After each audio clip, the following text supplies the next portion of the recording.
Shalom saudaraku, kita bertemu kembali di dalam persekutuan doa rumah tangga menyambut Pentakosta hari ke-7. Ya, hari ke-7. Baiklah, kita segera memulai ibadah kita dengan menaikkan pujian dari PKJ nomor 2, Mulia, Mulia namanya.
Mari kita berdoa. Tuhan Allah Bapa kami, pada hari ke-7 persekutuan doa rumah tangga menyambut Pentakosta ini, kuduskan rumah kami ya Tuhan dengan kehadiran-Mu, dan kami hendak mendengarkan sabda Tuhan sebagai bekal kehidupan kami. Bersabdalah ya Bapa. Kami berdoa di dalam nama Tuhan Yesus Kristus. Amin. Amin. Bacaan Alkitab kita masih tentang buah roh. Kita ambil dari Galatia 5 ayat 22 dan 23. Galatia 5 ayat 22 dan 23. Tetapi buah roh ialah kasih, sukacita, damai sejahtera, kesabaran, kemurahan, kebaikan, kesetiaan, kelemah lembutan, penguasaan diri. Tidak ada hukum yang menentang hal-hal itu. Demikian bacaan Alkitab kita. Temanya pada persekutuan doa hari ke-7 ini adalah tentang kelemah lembutan. Tentang lemah lembut. Siapa di antara kita yang tidak butuh teman? Ayo, siapa? Ada. Saya butuh teman. pasti semua orang butuh teman, Betul. ya. Semua orang butuh teman. Nah, ada yang mengatakan bahwa dengan kita memiliki teman, maka hidup kita lebih panjang, lebih lama. Ya. Kalau kita punya teman, hidup kita lebih lama, lebih panjang lagi. Nah, hal ini dibuktikan juga dengan satu penelitian bahwa kesepian itu, saudara-saudaraku, kesepian membuat sistem kekebalan tubuh manusia menjadi lemah. Wah, Jadi teman itu bukan hanya sekedar untuk bisa kita ngobrol supaya kita punya teman lah begitu, tetapi teman ini juga adalah bisa memperpanjang umur dan juga kekebalan tubuh kita semakin meningkat. Nah, namun hati-hati dalam berteman. hati-hati. Ya, hati-hati dalam berteman. Karena seperti yang kita lihat di dalam Amsal, ya.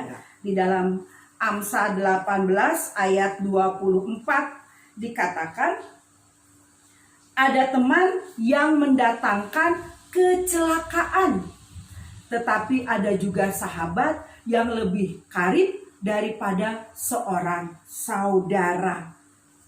Nah, jadi hati-hati di dalam kita berteman. Ya, Bapak Ibu yang terkasih di dalam Tuhan, bila kita ingin disukai oleh orang lain, salah satu kualitas yang harus kita tunjukkan adalah kelemah lembutan.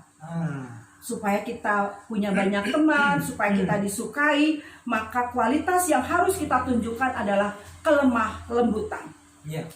Sekarang pertanyaannya, apa sih lemah lembut itu? Apa kelemah lembutan itu? Dalam Alkitab kata ini berarti kekuatan yang terkendali. Oh, Ya, jadi kelemah lembutan itu bukan suaranya yang lemah lembut, Oh, bukan. bukan itu, tetapi adalah kekuatan yang bisa dikendalikan. Nah, kata ini juga menggambarkan kuda jantan liar. Kuda jantan liar itu kan kalau dijinakkan susah, ya, tetapi dia bisa dijinakkan. ya. Nah, kalau dia sudah dijinakkan bukan berarti dia menjadi kuda yang lemah, enggak. Oh, Kekuatannya masih tetap Masih ada. energinya masih tetap Ada. ada. Sama seperti ketika dia belum dijinakkan, ya. tetapi dia bisa meredam, mengendalikan. Tapi dikendalikan. Ya, dikendalikan, bisa dikendalikan, gitu ya. Jadi menjadi lemah lembut itu bukan berarti kita lemah lalu menjadi sasaran pukulan. Wah, karena kamu lemah lembut harus dipukul-pukul, enggak ya? Bukan seperti itu. Nah, menarik sekali dalam Alkitab hanya ada dua orang yang disebut sebagai orang yang lemah lembut. Cuma ada dua? yang tahu? Tuhan Yesus tentu. Tuhan Yesus tentu ya. Ya, tentu. Tuhan Yesus tentu. Satu lagi Ayo, satu lagi siapa saudara? dari Perjanjian Lama. Perjanjian Lama. Saya tahu. Bapak Musa. Iya, harus Ya. tahu ya. Bapak Musa. Jadi Ya. dua orang di dalam Alkitab yang dikatakan lemah lembut, yaitu Yesus Kristus dan Musa. Mereka berdua ini tidak dikatakan orang yang lemah. Ya. Keduanya adalah pria maskulin dan pria yang kuat, ya. Jadi apa artinya orang yang lemah lembut? Adalah orang yang mampu mengendalikan reaksinya pada orang lain. Orang yang lemah lembut adalah orang yang dapat memilih bagaimana dia harus bereaksi terhadap orang lain dan tidak tergantung pada reaksi orang terhadap dirinya, ya. Jadi dia bisa mengendalikan reaksinya terhadap orang lain dan tidak tergantung terhadap reaksi orang lain terhadap dirinya. Nah, sekarang bagaimana mewujudkan kelemah lembutan? Bagaimana? Yang pertama, kita harus belajar memahami dan bukan menuntut. Jadi lemah lembut adalah mau memahami dan bukan menuntut. Bila seseorang melayani kita lebih baik, kita berpengertian dan jangan menuntut. Dalam surat Filipi 2 ayat 4, dalam surat Filipi 2 ayat 4 dikatakan, dan janganlah tiap-tiap orang hanya memperhatikan kepentingannya sendiri, tetapi kepentingan orang lain juga. Ya, belajar memahami perasaan, pergumulan, dan keberadaan orang lain itu sangat penting. Sekalipun orang itu adalah statusnya mungkin lebih rendah, statusnya dia seorang hamba atau bawahan, tetapi yang perlu adalah memahami perasaannya, pergumulannya, dan keberadaannya. Tempat pertama untuk menunjukkan hal itu adalah di dalam rumah kita masing-masing. Ya, bagaimana kita bisa belajar memahami perasaan, pergumulan orang-orang yang ada di dalam rumah kita, keluarga kita dulu ya. Nah, coba minta tolong nih Pak Luther bacakan dari surat 1 Petrus 3 ayat 4. 1 Petrus 3. Ini untuk para istri atau suami? Ya, baca dulu aja. Ya, 1 Petrus 3 ayat 4.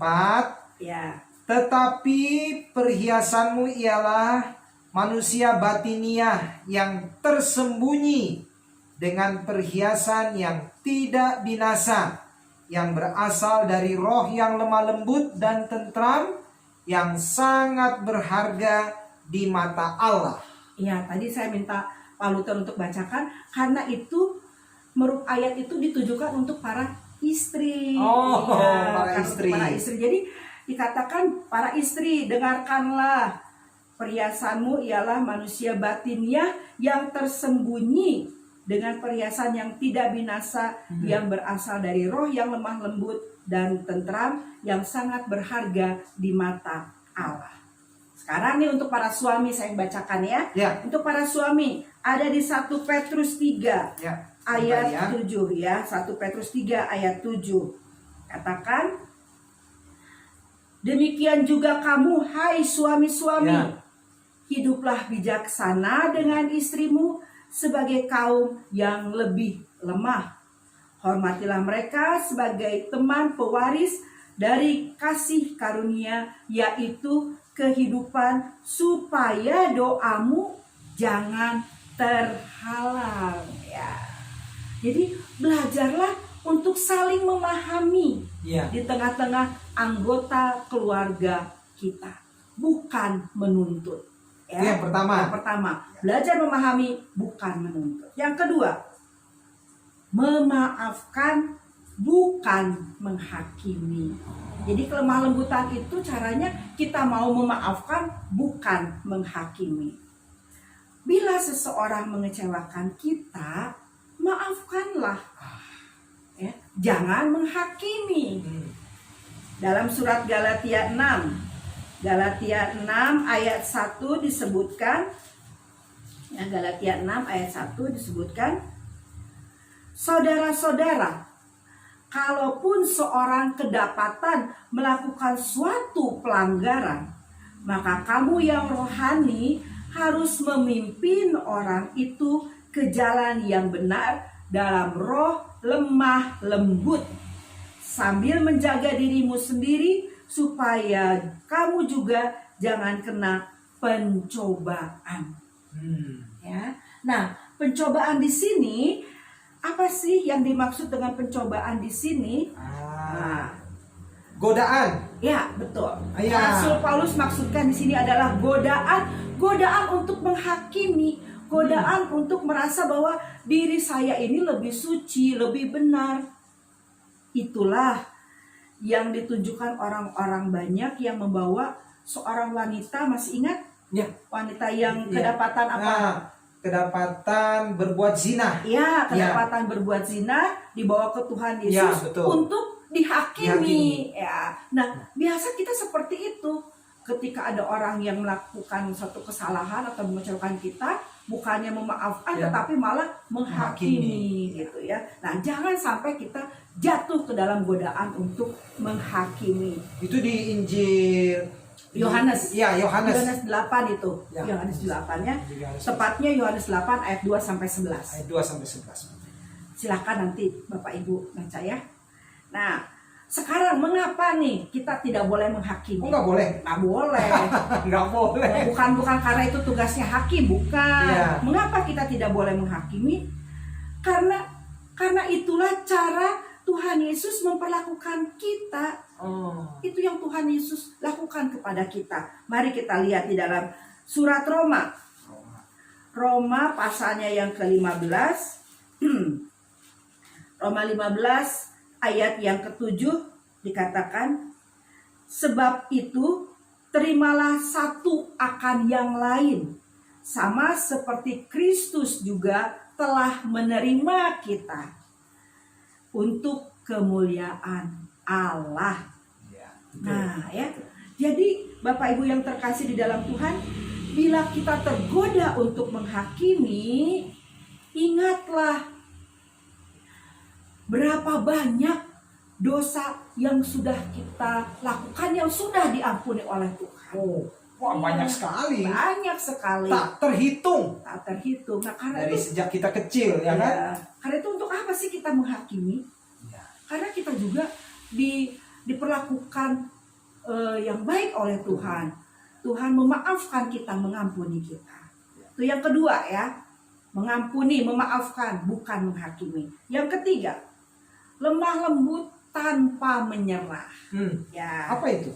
Nah, bila seseorang tidak setuju dengan kita, berlakulah lemah lembut tanpa menyerah. Nah, kenyataan hidup bahwa nggak semua orang kan senang sama kita.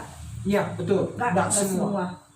Kita bikin perbuatan baik seperti apapun, pasti Tetap. ada yang tidak suka. Pasti. Ya, nah, ada aja orang yang membantah, ada aja orang yang menyerang.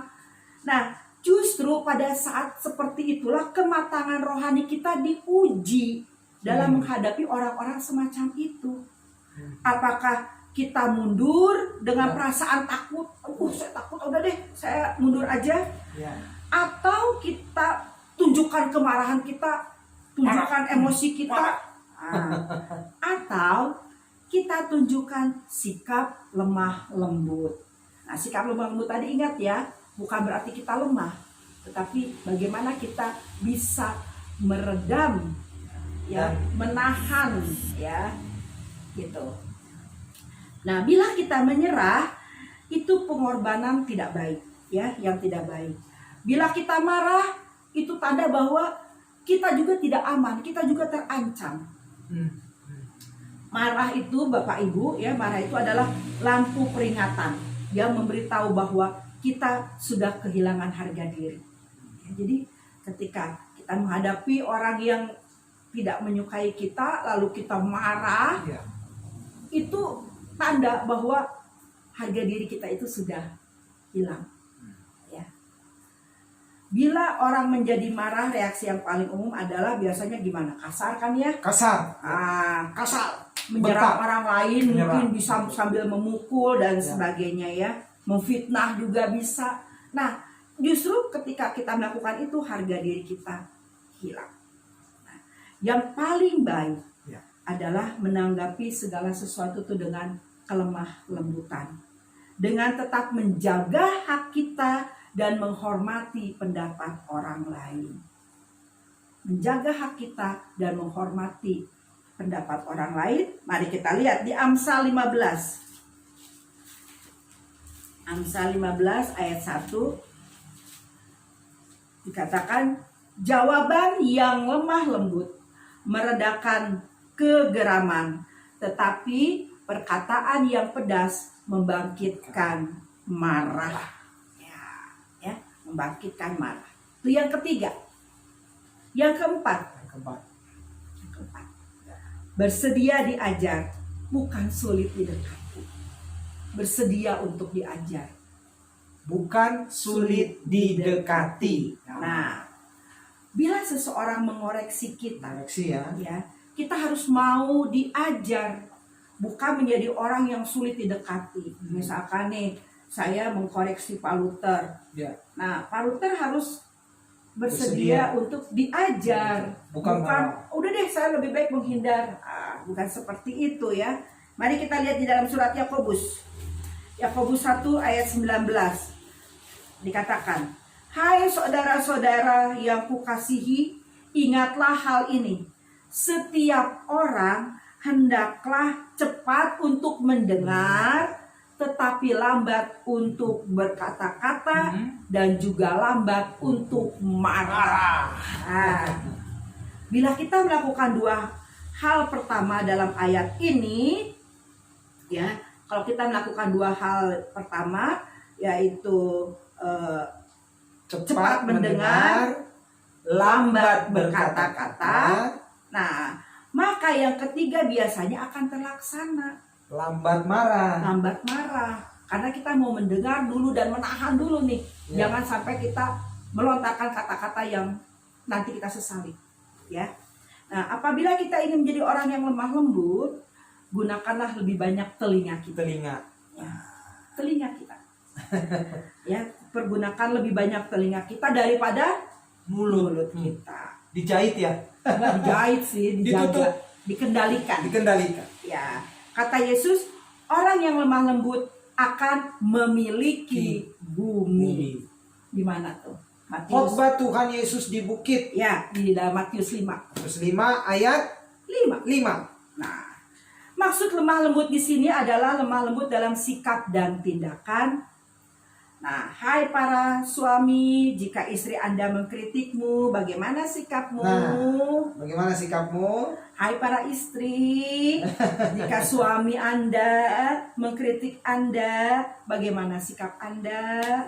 Nah, kelemah lembutan berarti juga mau mengakui kesalahan. Ya, dengan mengakui kesalahan berarti kita bersedia untuk mendengar pengajaran untuk membuat kita menjadi pribadi yang lebih baik. Ya, itu yang keempat. Yang kelima nih, jadilah aktor, bukan reaktor. Nah, bila seseorang menyakiti kita, jadilah aktor, bukan reaktor. Menjadi aktor bukan berarti munafik, bukan berarti pura-pura, tetapi menjadi orang yang mengambil inisiatif tindakan. Ya, jadi kalau ada orang yang menyakiti kita, kita menjadi orang yang berinisiatif tindakan. Hal ini telah ditunjukkan Tuhan Yesus. Kita lihat di dalam 1 Petrus. Di dalam 1 Petrus 2 ayat 23. Ketika ia dicaci maki, ia tidak membalas dengan caci maki. Ia tidak mengancam, tetapi ia menyerahkannya kepada Dia yang menghakimi dengan adil. Bapak Ibu, ayat ini berkisah tentang pengadilan Yesus di hadapan Pilatus. Pengadilan yang pada waktu itu sangat-sangat tidak adil dan tidak syah. Nah, siapa sebenarnya yang mengendalikan situasi? Siapa? Yesus. Yesus menguasai situasi dengan memilih tetap diam. Di dalam sikap lemah lembut ada kemampuan untuk menanggung sakit tanpa balas dendam. Ini merupakan kemampuan menyerap pukulan tanpa ganti memukul. Ya. Menyerap tanpa memukul. Ya, jadi kalau ada orang yang menyakiti kita, ada kemampuan, kita memang sakit hati, tetapi ada kemampuan untuk menanggung sakit hati itu tanpa mau balas dendam. Kalau misalnya kita dipukul, ya kita bisa redam pukulan itu tanpa harus memukul balik. Nah, ini juga yang dimaksudkan oleh Tuhan Yesus di dalam Matius 5 ayat 39. Dalam Matius 5 ayat 39 dikatakan, "Tetapi aku berkata kepadamu, janganlah kamu melawan orang yang berbuat jahat kepadamu. Melainkan siapapun yang menampar pipi kananmu, berilah juga kepadanya pipi kirimu." Tampar pipi kanan, kasih pipi kiri. kasih pipi kiri. Ya. Nah, itu satu sikap kelemah lembutan, bisa meredam rasa sakit itu. Nah, balas dendam itu adalah reaksi. Memaafkan adalah aksi. Ya, jadi Jadi kalau balas dendam itu reaksi kita atas perlakuan orang itu yang menyakiti hati. Iya, dan itu tidak menunjukkan sikap lemah lembut. Itu tidak lemah lembut. Ya, Tapi justru memaafkan adalah aksi. itu adalah aksi. Yang membuat orang juga menjadi sadar. Ya. Aksi juga yang membuat kita menjadi orang yang lemah lembut. Semakin lemah lembut. Kiranya Roh Kudus menolong kita untuk berbuah kelemah lembutan. Amin. Saudara-saudara, sekarang saudara diberi waktu untuk menyampaikan kesaksian di tengah keluarga. Nah, silahkan, giliran siapa lagi bersaksi mengenai kasih setia Tuhan di tengah rumah tangga kita masing-masing. Silahkan saudara mempose dulu video ini supaya saudara bisa menyampaikan kesaksian. Silahkan.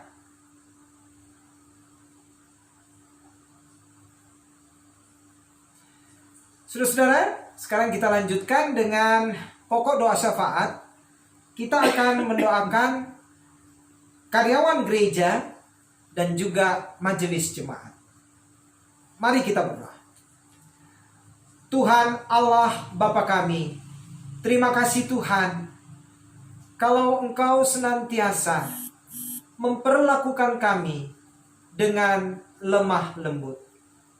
Ajarlah kami juga menjadi pribadi yang selalu menghasilkan dan mengembangkan kelemah lembutan, karena Roh Kudus senantiasa berkuasa atas kami. Bapa, kami mau berdoa untuk karyawan gereja kami, keluarganya, berkati ya Bapa, sehingga di dalam mereka melayani Tuhan yang didukung oleh keluarga, Tuhan berilah sukacita, damai sejahtera, dan berkat Tuhan, sehingga pelayanan karyawan gereja semua dipersembahkan untuk kemuliaan nama Tuhan. Demikian juga untuk majelis jemaat, para penatua dan pendeta, supaya senantiasa sehati, sepikir, dan sepakat di dalam melaksanakan pelayanan yang Tuhan berikan kepada mereka. Di dalam tanggung jawab itu, jadikan para pelayanmu ini menjadi pelayan yang lebih setia, lebih semangat, dan lebih baik lagi di dalam melayani jemaat Tuhan. Terima kasih Bapa. Kami berdoa di dalam nama Tuhan Yesus Kristus. Amin. Amin. Saudaraku, mari kita akhiri persekutuan doa kita malam hari ini dengan menyanyi lagu Kasih pasti lemah lembut. Ya, kasih pasti lemah lembut.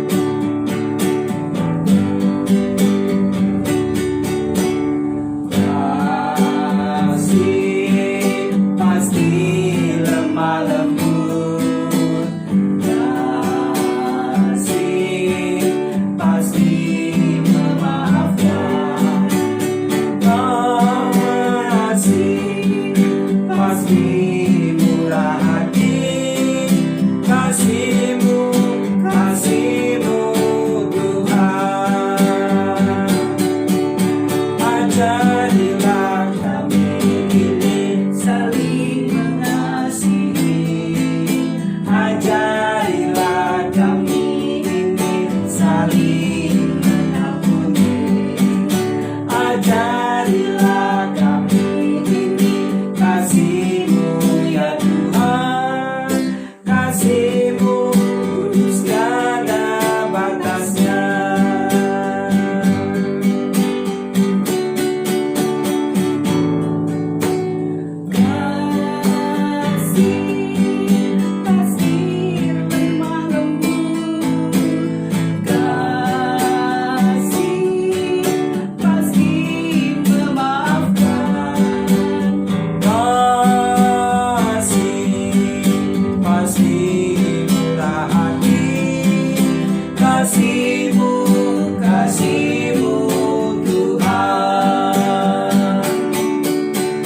Ajarilah kami ini saling mengasihi.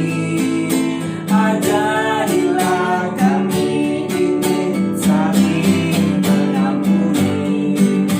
Ajarilah kami ini kasih-Mu ya Tuhan. Kasih-Mu kudus tiada batasnya.